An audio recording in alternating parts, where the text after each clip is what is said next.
ಎಲ್ಲ ಫ್ರೆಂಡ್ಸ್, ಈ ಸ್ಟೋರಿ ಏನು ಅಂತಂದ್ರೆ ಇಬ್ಬರು ಲವರ್ಸ್ ಒಂದು 2-3 ಇಯರ್ಸ್ ಲವ್ ಮಾಡ್ತಾ ಇರ್ತಾರೆ. ಬಟ್ ಅವ್ರು ಏನು ಮಾಡ್ತಾರೆ, ಮ್ಯಾರೇಜ್ ಮಾಡ್ಕೋಬೇಕಂತ ಅನ್ಕೋತಾರೆ. ಬಟ್ ಮ್ಯಾರೇಜ್ ಮಾಡ್ಕೊಂಬೋದಿಲ್ಲ. ಅವಾಗ ಹುಡುಗಿ ಏನು ಮಾಡ್ತಾಳೆ, ಬೇರೆಯವ್ರ ಜೊತೆ ಎಂಗೇಜ್ಮೆಂಟ್ ಆಗಿರ್ತಾಳೆ. ಅವಾಗ ಹುಡುಗಿ ಬೇರೆಯವ್ರ ಜೊತೆ ಎಂಗೇಜ್ಮೆಂಟ್ ಆಗಿದಾಗ ಅರ್ಧ ಮದುವೆ ಆಗಿದಂಗೆ ಅಲ್ವಾ. ಸೊ ಇವ್ರು ಏನು ಮಾಡ್ತಾರೆ, ಆಲ್ರೆಡಿ ಎಂಗೇಜ್ಮೆಂಟ್ ಆಗಿದ ಮೇಲೆ ಕೂಡ ತನ್ನ ಲವರಿಗೆ ಕಾಲ್ ಮಾಡಿ ಫೋನ್ ಮಾಡಿ ಮಾತಾಡ್ತಾರೆ, ಮೆಸೇಜ್ ಮಾಡ್ತಾರೆ. ಬಟ್ ಇಲ್ಲಿ ಹುಡುಗಿ ಕಾಲ್ ಮಾಡಿದಾಗ ಎಷ್ಟು ತಪ್ಪಿರುತ್ತೋ, ಇಲ್ಲಿ ಹುಡುಗ ಮಾತಾಡಿದಾಗನು ಅಷ್ಟೇ ತಪ್ಪಿರುತ್ತೆ.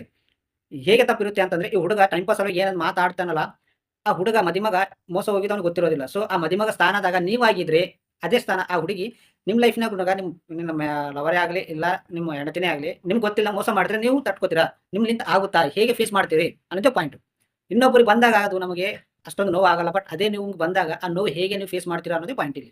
ತುಂಬಾ ಜನ ಏನು ಮಾಡ್ತಾ ಇದ್ದಾರೆ ಅಂತಂದ್ರೆ, ಮ್ಯಾರೇಜ್ ಆಗಿದ ಮೇಲೆ ಕೂಡ ತನ್ನ ಲವರ್‌ಗೆ ಕಾಲ್ ಮಾಡಿ, ಮೆಸೇಜ್ ಮಾಡಿ ಮಾತಾಡ್ತಾ ಇರ್ತಾರೆ. ಬಟ್ ಅದು ತಪ್ಪೋ ಸರಿನೋ ಅವ್ರಿಗೆ ಗೊತ್ತಿಲ್ಲದೆ ಬಿಟ್ಟುದು ಜಸ್ಟ್ ಈ ನಡೆದ ಕಾಲ ನಾವು ಖುಷಿಯಾಗಿದ್ರೆ ಸಾಕು ಅನ್ಕೊಂಡು ಆ ತಪ್ಪುಗಳನ್ನು ಮಾಡ್ತಾ ಇದ್ದಾರೆ. ಇಲ್ಲಿ ಒಂದು ಹುಡುಗಿ ಕಾಲ್ ಮಾಡಿದಾಗ ಇಲ್ಲಿ ಮಾತಾಡಿದ್ದು ಎಷ್ಟು ತಪ್ಪಿರುತ್ತೋ, ಹುಡುಗಿ ಫೋನ್ ಮಾಡಿದ್ದು ಅಷ್ಟೇ ತಪ್ಪಿರುತ್ತೆ. ಇಬ್ಬರೂ ತಪ್ಪಿರುತ್ತೆ.